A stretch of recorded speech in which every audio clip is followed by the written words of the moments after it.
예, 어제 3기 신도시 발표 있었죠. 서울시에서도 공급 대책이 나왔고요. 오늘 얘기 좀 더 해보도록 하겠습니다. 오늘은 도움 말씀을 위해서 권일 부동산 리서치 팀장 전화로 연결하겠습니다. 부동산 인포 리서치 팀장 연결하겠습니다. 팀장님 안녕하세요. 예, 안녕하세요. 예. 일단 팀장님은 어떻게 보셨어요? 예, 많이 고심하는 적이 보였고, 다만 이제 좀 의외 지역이 좀 선정된 부분도 좀 있어서 예. 좀 약간 좀 많은 좀 생각을 좀 하게 됐습니다. 의외의 지역이라는 거는 어떤 걸 얘기하시는 거예요? 일단 당초 정부에서 이제 신도시 지정을 할 때 얘기했던 부분들이 뭐 1기 신도시와 서울과의 어떤 사이, 위치나 이런 부분들에 대해서 좀 구체적으로 언급을 했었었는데, 네. 요번에 뭐 인천 계양이라든지 남양주 왕숙이란 이런 지역들 같은 경우는 좀 그 기준에서 좀 벗어나 있지 않았나, 이런 생각을 하게 됐습니다. 그러니까 접근성이 떨어진다는 말씀인 거죠? 아무래도 예, 서울 도심하고 30분이라고 시간은 뭐 전혀 매치가 되지 않았거든요, 사실. 예. 그러면은 그런 데들은 왜 됐을까요?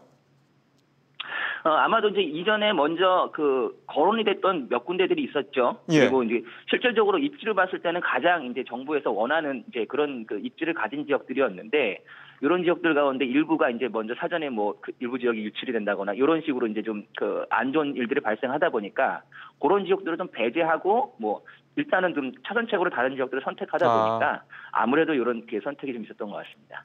혹시 내년에 왜 연초에 또 추가로 이제 또 발표한다고 하잖아요. 지금 한 11만 가구 정도 남았으니까. 그러면은 지금 팀장님이 생각하시는 그 지역들, 예를 뭐 김포나 뭐 광명이나 막 이런 데가 될 것 같은데, 이런 데들이 내년 초에 포함될 가능성은 어떻게 보세요? 일단 저 개인적인 생각은 가능성은 있다고 봅니다. 왜냐하면 정부에서 선정하는 그런 입지 기준에 가장 부합될 수 있는 지역들이기 때문에요. 충분히 다시 좀 거론되면서도 지정될 가능성은 충분히 있다고 봅니다. 중요한 거는 이제 신도시를 정부에서 개발하겠다는 의도가 서울에 너무 집중되어 있는 수요도 조금 분산시키는 동시에 이제 교통망을 잘 연결을 해서 이제 서울 시내에 꼭 집을 사지 않더라도 서울 인근에서 이제 출퇴근하는데 큰 지장 없도록 하겠다, 이거 아니겠습니까? 그렇죠. 예. 그런 면에서 봤을 때 이번 3기 신도시에 대해서 팀장님은 어떻게 평가를 하세요? 일단은 지역에 대해서는 앞서 말씀드린 부분이 있고요. 다만 이제 교통망 개선 부분에 대해서는 많이 신경을 썼어요, 보니까. 그래서 아무래도 이제 이 신도시 조성까지는 역시 좀 시간이 좀 걸리고, 그리고 교통망이란 것도 역시 시간이 걸리기 때문에 어느 것 하나 지금 속도를 늦출 수가 없는 상황이거든요. 그래서 최대한 제가 봤을 때는 먼저 교통 부분에 있어서 최대한 좀 신경을 써서 속도를 진행해 나간다고 하게 되면, 기존의 신도시 조성 이번에 지정된 곳 이외의 다른 지역들도 수혜를 받을 수 있거든요. 그럼 자연스럽게 그 부분에서도 서울 쪽으로 유입될 수 있는 수요가 분산될 수 있는 효과도 있기 때문에 교통 부분에 많이 좀 신경을 써야 될 걸로 봅니다. 예, 일단은 GTX 중심이긴 한데 GTX가 이제 아파트 입주보다는 조금 늦어질 것 같다고 그래서 처음에 몇 년은 고생해야 될 것 같다, 이런 얘기는 하대요. 예, 일단 그 부분에 대해서는 사실 어쩔 수가 없다고 봐요. 이게 지금까지 1기 신도시, 2기 신도시 모든 어떤 신도시를 진행 상황을 봤을 때 초반에 가장 문제가 됐던 점들이 교통 부분이 사실 문제가 됐던 부분이거든요. 그렇죠. 그래서 요번에도 좀 GTX가 많이 큰 비중을 차지하고 있습니다만은 7호선 연장이라든지 혹은 5호선 연장이라든지 아니면 3호선 연장이라든지 이런 식으로 해서 좀 공사 기간을 줄여가면서 좀 진행할 수 있는 부분들도 있거든요. 그래서 그런 부분에 대해서 이제 중앙정부하고 각 지자체 장과 함께 좀 최대한 좀 빨리 협의가 돼서 진행된다라고 하게 되면 그런 문제들은 좀 많이 줄일 수 있을 것 같습니다. 시장 영향 질문 좀 드리겠습니다. 예. 해당 지역들은 집값이나 땅값이 올라가는 게 당연한 거죠? 당연하죠. 예. 올라간다고 봐야 되겠죠, 아무래도. 그럼 이게 지금 이제 그 지역에 지금이라도 혹시 투자를 하겠다는 사람들이 있을 수 있어서 이게 계속 지금 들어가서 투자를 해도 될 만한 그런 집값 상승이라고 봐야 되는 겁니까?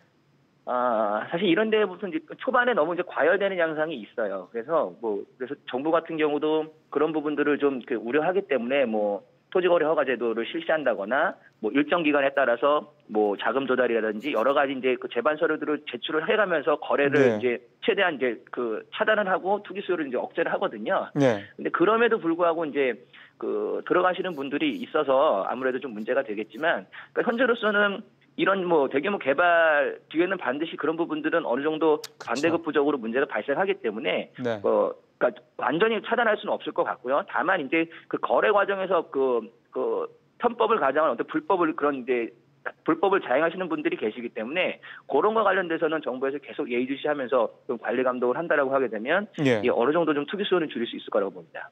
하나만 더 여쭤볼게요.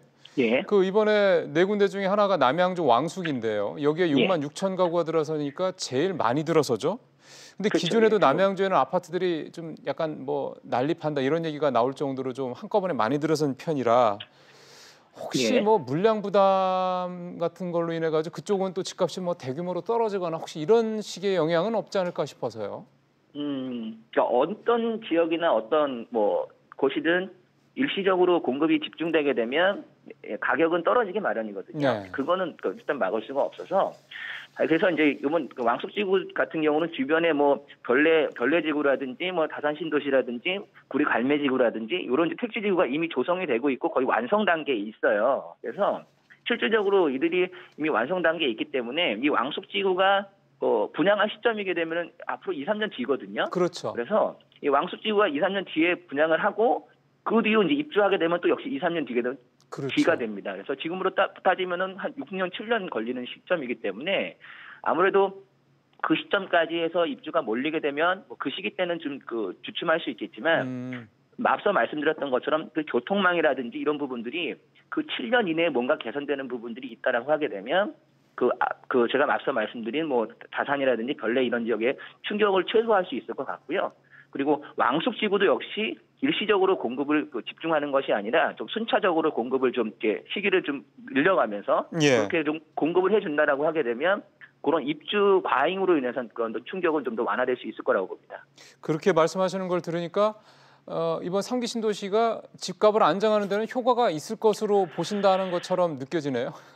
어느 정도 이거 참 이렇게 말씀드리기 좀 애매한데 효과가 전혀 없다고 볼 수는 없겠고요. 그리고 예. 효과가 아주 크다고 볼 수는 또 없을 것 같아요, 사실. 그러니까 실질적으로 서울에서 거주를 하고 싶어 하시는 분들이 경기도에 집 싸게 해줄 테니까 경기도로 집에 들어가시겠습니까? 라고 하게 되면 과연 얼마나 많은 분들이 가실까 싶긴 하거든요. 그러니까 다만 이제 서울에서 너무나 이제 그 가계 부담이나 이런 부분들이 가중됐던 분들이라고 하게 되면 차선책으로 선택은 해서 이동을 할 수 있을 거라고 봐요. 그래서 그런 부분에 있어서 수요 분산 효과는 어느 정도 있을 것이다라고 보는 거죠. 예, 알겠습니다. 팀장님 말씀 예, 예. 잘 들었습니다. 예, 고맙습니다. 예, 부동산 인포 권일 팀장이었습니다.